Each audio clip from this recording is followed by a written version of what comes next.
Why did I receive a letter from my late mother-in-law? I was shocked as I looked at the envelope that had just arrived in my home mailbox. The letter was from my mother-in-law, who we had just buried yesterday. She had always been very kind to me since I married her son, and I loved her a lot. We often went out to eat, enjoyed shopping trips, and became close like friends, despite being different ages. Her sudden death left me heartbroken, and even after her funeral, I was still struggling to accept that she was gone. Getting a letter from her during this sad time was a huge surprise. I quickly opened the letter and found something unexpected. My mother-in-law had asked a temple priest to send me this letter after she passed away. The letter told me to find a secret compartment in the family's old chest and revealed a hidden door. It gave detailed instructions on how to open this hidden door and made it clear I should do this alone. Seeing that my brother-in-law, his wife, and their kids were all out, I rushed to my in-laws' house. Using the spare key, I went in and followed the instructions to open the secret compartment by myself. "It's open," I sighed with relief and looked inside. "My name is Betty, I'm 40 years old, and I work from home as a web designer. I married Kevin, who is 5 years older than me, 6 years ago. We met through a friend and are still very close. However, we haven't been able to have children yet. Both of us love kids and wanted to start a family soon after getting married, but it hasn't happened. I used to feel very sad about this, but there was always someone who was kind to me despite it all, my mother-in-law. Betty, don't worry so much. There's no need to rush," she would say. "Hey, how about we go to the new waffle place near the station for a change?" My mother-in-law always encouraged me and spoke comforting words. She was bright, kind, and caring, and I loved her deeply. She often helped me, and over time, I worried less about not having children. Though I still want children, I've decided not to go for intensive infertility treatments, but to let things happen naturally. Since my husband Kevin often travels for work, my mother-in-law and I usually go out to eat or shop together when he's away. We've grown close, just like friends, despite our age difference.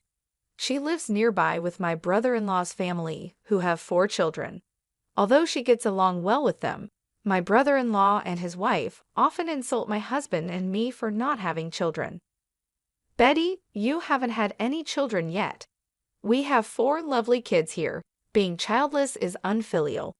Cut ties with your mother-in-law soon," Lisa, my brother-in-law's wife, would say smugly, and my brother-in-law Brian would agree, saying Lisa's right.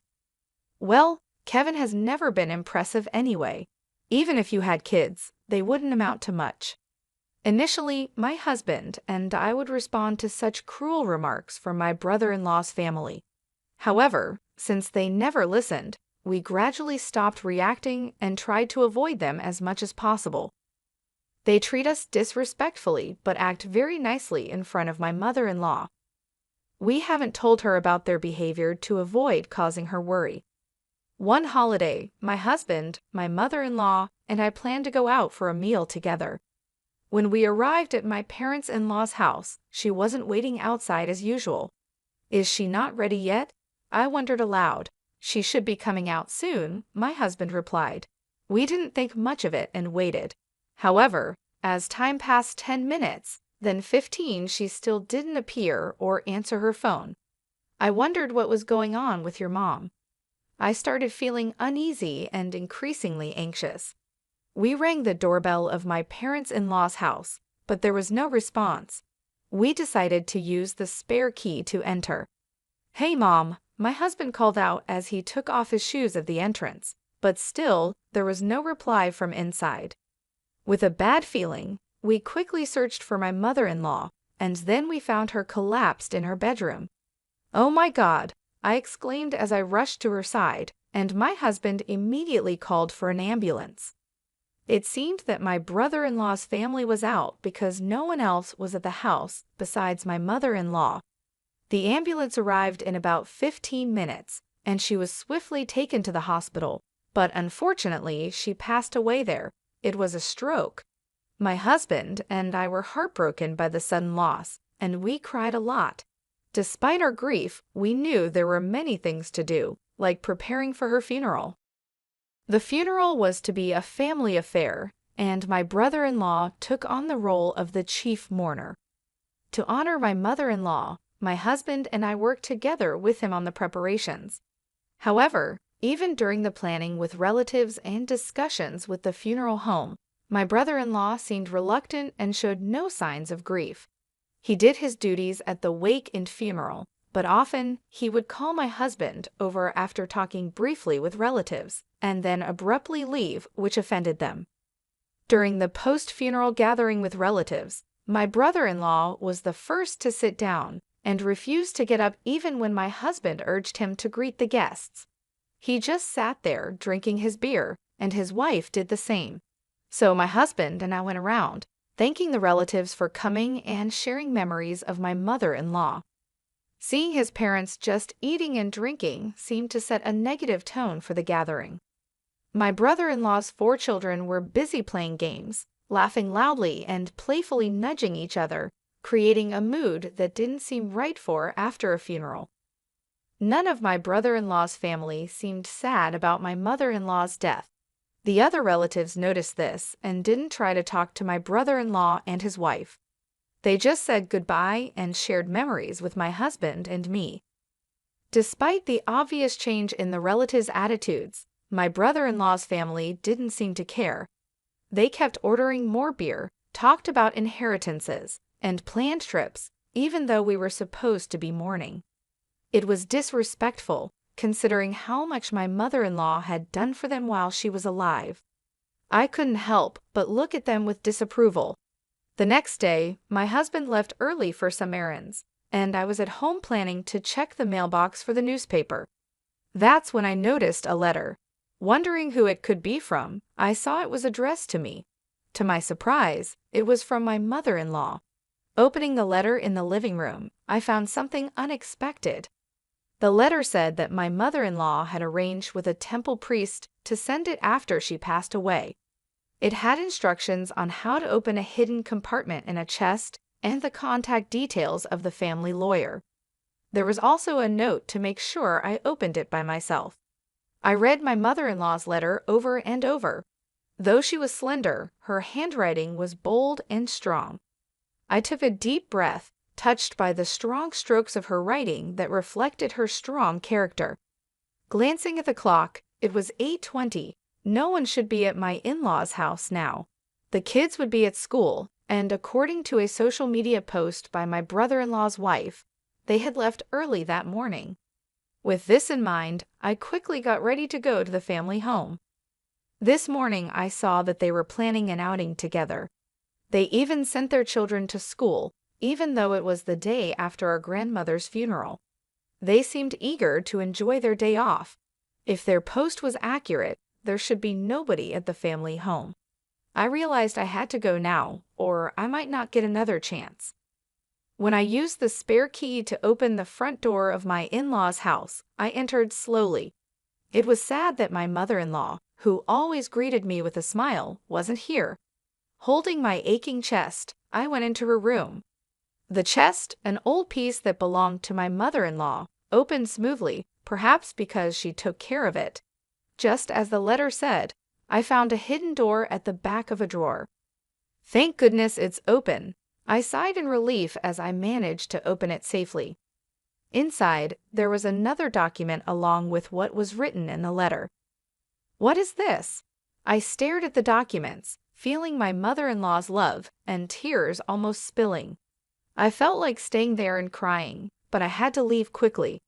It wouldn't be good if someone came back and saw me, especially since the letter said to do this alone. After returning home with all the documents, I contacted the family lawyer mentioned in the letter to inform them of my mother-in-law's passing. Just as I was about to reach out to my husband and my brother-in-law's family to see if we could all gather this weekend, I received an email. It was from my sister-in-law, urging us to meet at my in-laws' house this weekend for some important news. Despite feeling uneasy, declining seemed odd, so I agreed to her proposal. Over the weekend, I went to my in-laws' house with my husband, feeling nervous about the discussion. My brother-in-law and his wife had smug looks, and their 4 children were not around, probably taken somewhere else. As soon as we sat down, they presented a document. "This is the will left by my mother-in-law," my sister-in-law announced loudly.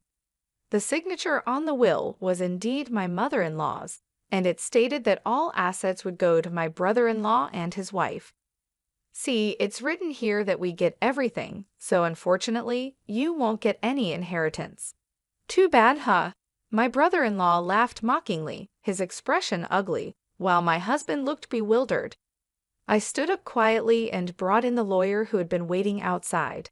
"Ah, who is this?" my brother-in-law and his wife asked, puzzled by the sudden appearance of the lawyer. My husband, who didn't know the lawyer was there, was also surprised. "This person is the lawyer whom my mother-in-law trusted during her life," I explained briefly. My brother-in-law and his wife looked confused and then angry. "Why did you bring a lawyer here?" they demanded. "It's part of my mother-in-law's instructions. She wanted the lawyer here to help make sure the estate is divided fairly," I said. My brother-in-law and his wife insisted loudly that they didn't need a lawyer. My brother-in-law slammed his hand on the desk and pointed at the will, saying, "My mother left a will. We don't need a lawyer." The lawyer quietly raised his hand and asked, "Are you sure your mother wrote the entire will herself?" "That's obvious," my brother-in-law shouted back. The lawyer looked concerned and shook his head. "This can't be recognized as a valid will. A real handwritten will must be entirely written by the person it belongs to." He pointed out that only the words at the beginning and the signature at the end were in my mother-in-law's handwriting. The rest looked like it was printed from a computer. The room went quiet.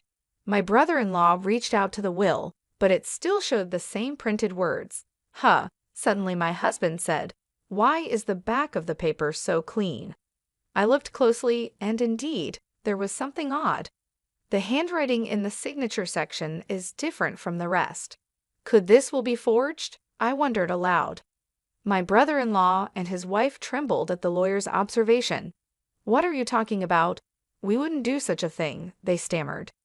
"Why are you so nervous if it's not forged?" the lawyer cut in. "Forging a will is a serious crime." Hearing this, my brother-in-law and his wife turned pale.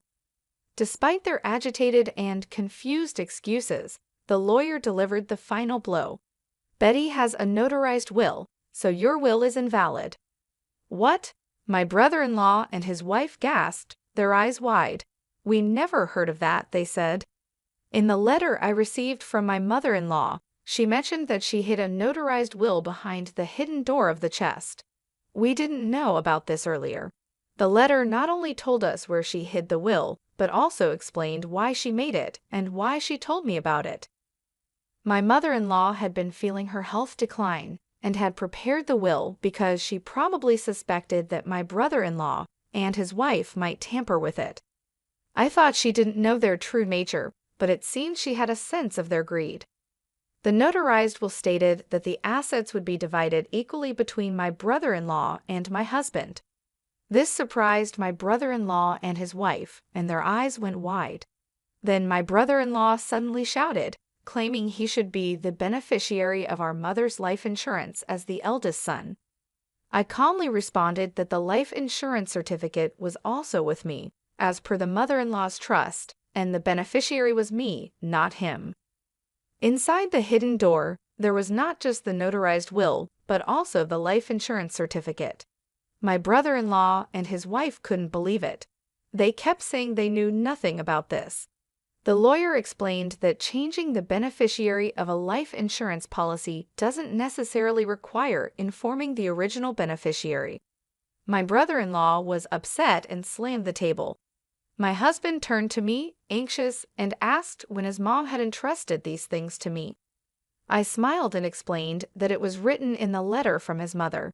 She had wanted to tell him too, but she was worried that if both of us knew, his brother and sister-in-law might become suspicious, so she trusted only me with the information. While my husband and I were talking, my sister-in-law burst in hysterically. She couldn't accept that we, who hadn't even shown her children to my mother-in-law, would inherit her estate. "This is ridiculous," she exclaimed. "I can't accept this at all," my brother-in-law chimed in, his face turning red as he shouted. "You unlucky bunch have no right to Mom's estate. We were living here just for her inheritance, splitting it equally. Don't make me laugh. The inheritance is all ours," he continued. My sister-in-law joined in, shouting and adding to his selfish claims. "We have 4 children. As compensation for you not showing my mother-in-law any grandchildren, you should give all of her inheritance to our children for their future. We have shown her 4 grandchildren, so we are much more deserving than you." Despite my sister-in-law's aggressive tone, I stayed calm. "What you're saying doesn't make sense. Please calm down," I said. My calm demeanor seemed to infuriate her even more. "Your calm attitude annoys me so much. Just give us the money already. You're a useless, childless woman," she yelled and lunged at me.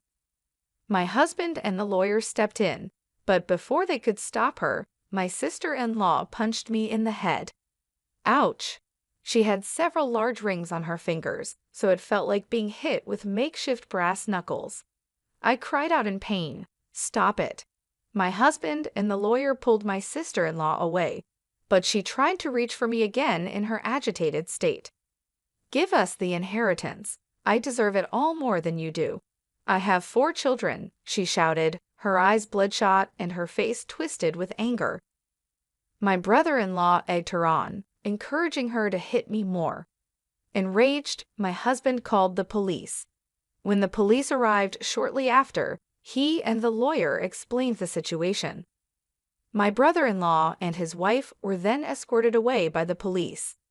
My husband and I thanked the lawyer and decided to send him home for the day. What was supposed to be a discussion about creating an estate division agreement turned into a chaotic ordeal. My husband and I agreed to bring a gift of apology another day. He was deeply concerned about me being hit by my sister-in-law, but seemed relieved when I told him the headache had completely subsided after the tumultuous events. I murmured, "It's been quite an intense time." Then my husband brought up something unexpected. "Hey, Lisa seems to constantly talk about the children. You know, she always boasted about showing Mom 4 grandchildren and how great she was. And don't you think she's overly fixated on money?" Indeed, my sister-in-law had been excessively promoting her children and seemed really focused on money during the earlier argument. "Well, she has been quite vocal about the children for a while, and her obsession with money was indeed extreme. Her expression while hitting me was terrifying," I replied. "Yeah, you're right. It's a bit abnormal," he said, and then fell silent. "What's wrong? Is there something bothering you?" I asked, not understanding what he was getting at. "Well, there's something bothering me, and I'm considering suggesting it to my brother. I think it might be a good idea to have DNA tests done for their 4 children." My husband's response surprised me. "DNA tests?" "Yeah, and I'm also thinking about proposing a background check on Lisa. Something doesn't sit right with me. It's just a gut feeling." Although I thought it might be unnecessary, my husband's intuition had been accurate in the past. "Okay, if that's what you suggest, let's propose it to your brother later on," I agreed. When my husband told my brother-in-law about the idea, he ridiculed and yelled at him extensively. "Just because you don't have kids yourselves, don't doubt ours," my brother-in-law shouted. But before parting ways, he took some materials about DNA testing from my husband. Perhaps he had some doubts as well. The first revelation came from the DNA testing between my brother-in-law and his children. It turned out that 3 out of the 4 children didn't share his blood. I was a bit suspicious of the youngest child because they didn't look much like any of us, but I was surprised about the middle one too. My husband was speechless, and my brother-in-law decided to investigate his wife's background thoroughly. The results were shocking. It turned out that my sister-in-law had relationships with multiple men even before marrying my brother-in-law. Recently, her affairs were discovered by the wives of her lovers, who then demanded compensation. Since my sister-in-law was at home more often than my brother-in-law, she was able to hide any evidence like registered letters. The compensation demanded was far more than she could afford from her earnings or savings. It became clear that she was determined to get her hands on my mother-in-law's inheritance at any cost. Eventually, the situation escalated, and my brother-in-law and sister-in-law ended up in a violent fight, throwing things and hitting each other until the neighbors, unable to stand the noise, called the police. Both were taken into custody, facing charges for forging the will and now additional charges of assault. Further police investigation revealed they had committed theft and harassed wealthy individuals among other offenses. Eventually, they both ended up in jail. As for the future of the 4 children they left behind, my husband and I were deeply troubled. Since my mother-in-law's passing, we were the closest relatives. We considered taking them in, but decided against it after much thought. The children had been influenced so much by their parents that they casually insulted us as childless incompetents. The oldest at 19 should know right from wrong, and the youngest at 7 should understand proper behavior. Yet they smirked and insulted us every time they saw us, even with their parents in trouble. Our 16-year-old nephew said we'd be better off raised by childless idiots, which was more than we could bear. Facing such hostility, we couldn't find any affection for the children or any hope of raising them to be decent people. Ultimately, we contacted my sister-in-law's parents and decided to sever ties with the children. It seems the children understood our decision, as our nephew said, "I'd rather live in Grandma's old shack than with the brainless, childless couple." With those words, we felt it was best to leave things as they were. We haven't told the children that the younger 4 aren't biologically related to my brother-in-law. Whether we share this fact or not, we leave it to the relatives of my brother-in-law and his wife to decide. My husband and I decided to move to a distant place, using the inheritance from my mother-in-law to start anew. We moved to a place full of greenery and nature, where we quickly felt at home. There's a charming waffle shop near our house, and every time we pass by, we wish my mother-in-law could have visited it with us.